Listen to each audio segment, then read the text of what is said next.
active listening is a superpower. I've seen so many clients where they talk it out and realize they come up with their own solution. It's their solution. So then you can position yourself and say, okay, good. There's your solution. Now let's set up the goals and milestones so we can get you there.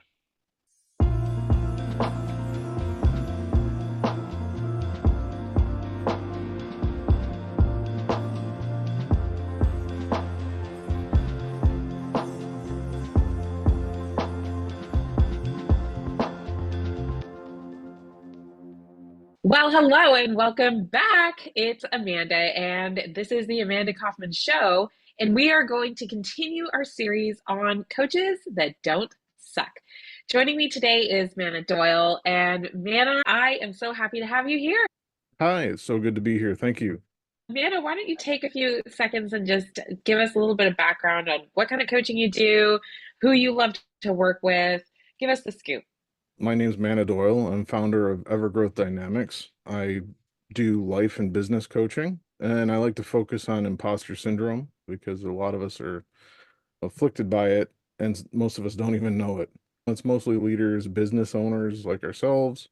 It's that constant little voice in the back of your head that says you suck when you don't. Welcome to this series because I think that might be a really good place to jump off. So, what is it about coaching on imposter syndrome that appealed to you? If you could have coached on anything, why choose that?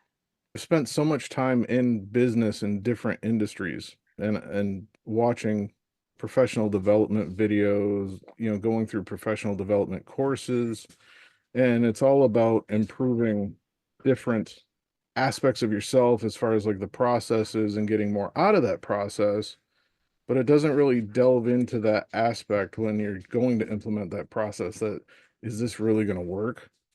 Right? Am I really good enough to get that done? Right? Am I even a good enough leader to be here? Why am I in this course to begin with? Right? So many different ways that affects a person. And that's why I want to not just help that person get better at the process. I want to help that person get better at the process of life and break out of that mold and grow.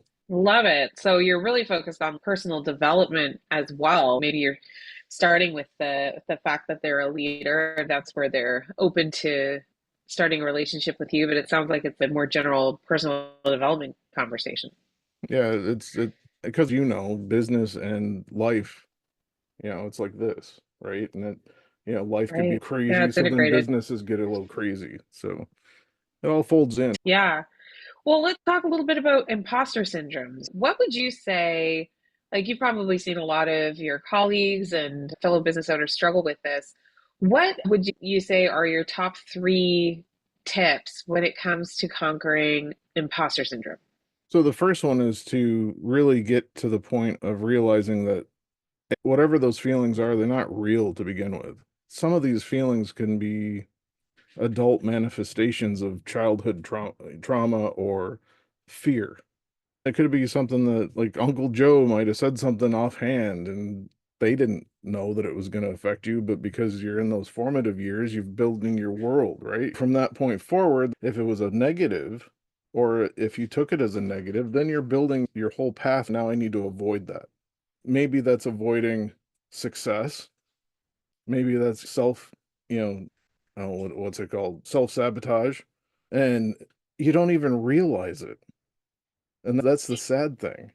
How do you see people really like show up when they're struggling with imposter syndrome? What are some of the clues that that might be what's going on? But most of the time, it starts manifesting itself just through regular conversation. What, one of the questions, what are some of the challenges that you're facing? And that generally happens right after I ask the question about, well, what are your goals? And then we rank them. And then why don't you get to your goals? And then it starts coming out, right? A little bit more vulnerable. They open themselves up to the growth process. And this is where active listening comes in. You start hearing the tone, you start hearing a little bit of a stutter. You can see it in their face that they're not proud of it. Then you start hearing about the patterns. And Amanda, I've heard you speak about this too. You don't need to keep training. You're good, right? But I've worked with people that have doctorate degrees and they're still going training, training, training. I don't have enough. I don't know enough. And it's like, that's not true. That's actually one facet of imposter syndrome. Yeah, that's really interesting. I see that a lot as well. Really hyper qualified people, it's almost addictive. Like they're addicted to this next credential or this next thing. Something I've noticed is there's a difference between the joyful pursuit of knowledge. I'm a big advocate for that. You should Hmm. definitely keep on learning, never stop. But if the reason that you're learning the thing is because you're trying to finally be good enough in the eyes of somebody else, that's where I see it really causing a problem. And especially when you're building an expert business, a coaching business, certain industries or professions require a level of training. But even then, once you've got that training, you're good. Hmm. You can keep going. So when it moves into this addictive place, it's like, are you requiring yourself to have more training than is reasonable for the level of effort here? And is it really a true pursuit of knowledge anymore, or is this turning into something else? Yeah, and most of the time it becomes more of an excuse, right? You're really afraid to take the step and going in whatever direction that you're going in, but you're not dealing with that. You're replacing that with like, oh, I've got to take this next course or I've got to take this thing.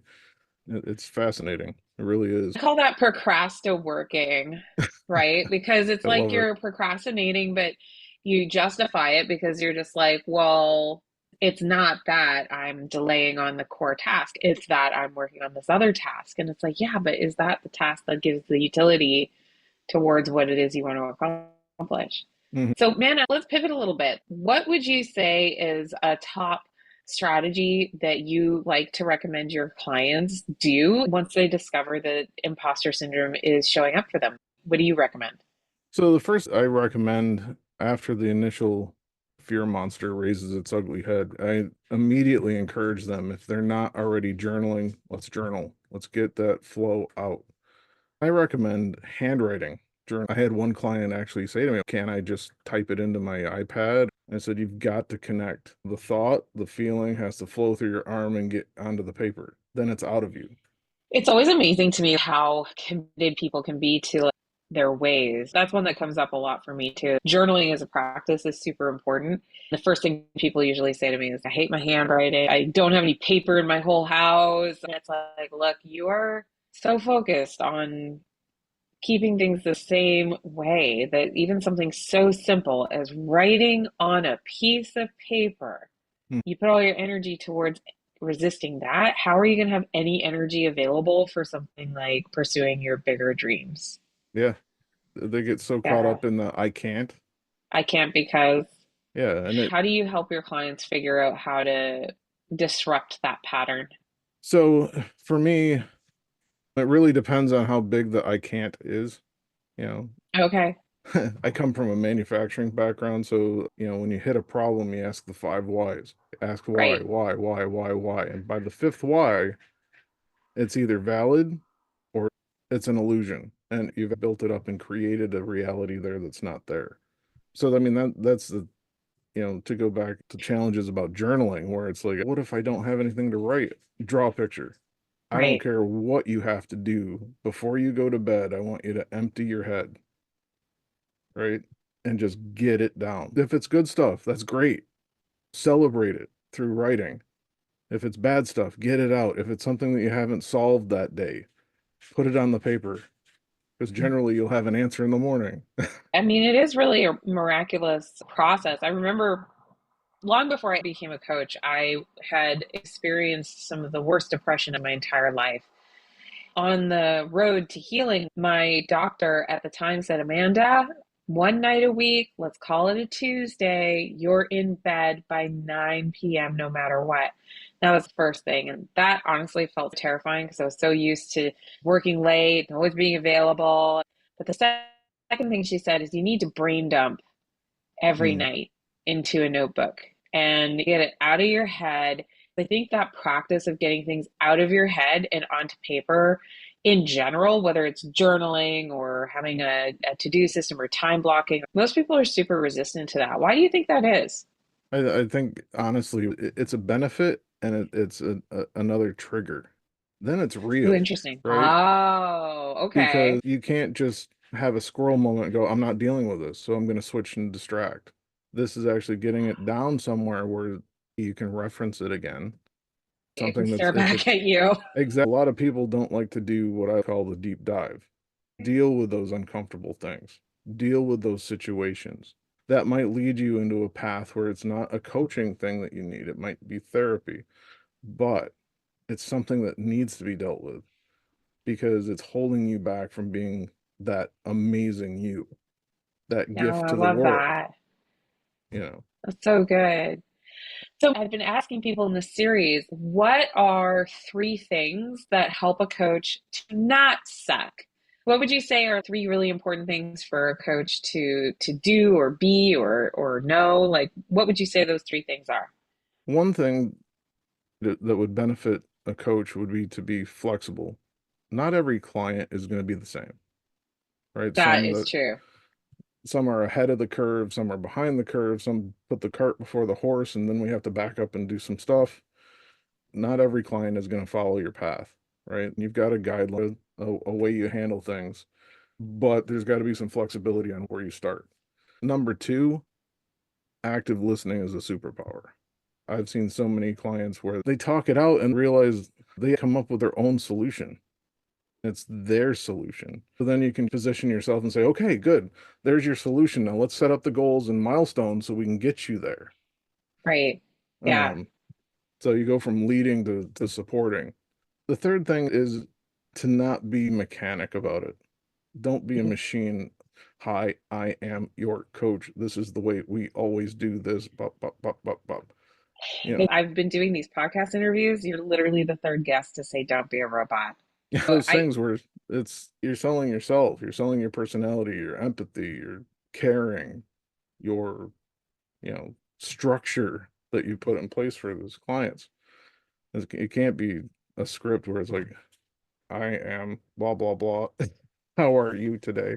exactly. We are not AI. I was recording a course on social media this week, and one of the things I said is we're going to use artificial intelligence to help bring the world our real intelligence, right? Ooh, that's good. Right. So, yeah. Hey, Manna, how can people follow you if they wanted to catch up with what you're working on? So I was able to get my website back up and rolling. I moved it over to a new location. So that's www.evergrowth, Evergrowth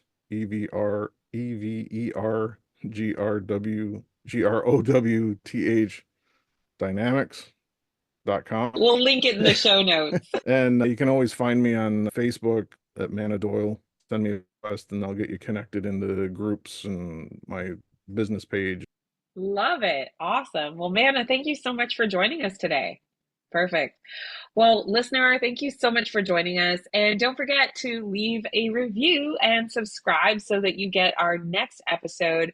My name is Amanda Kaufman, and you've been listening to The Amanda Kaufman Show. We'll see you next time.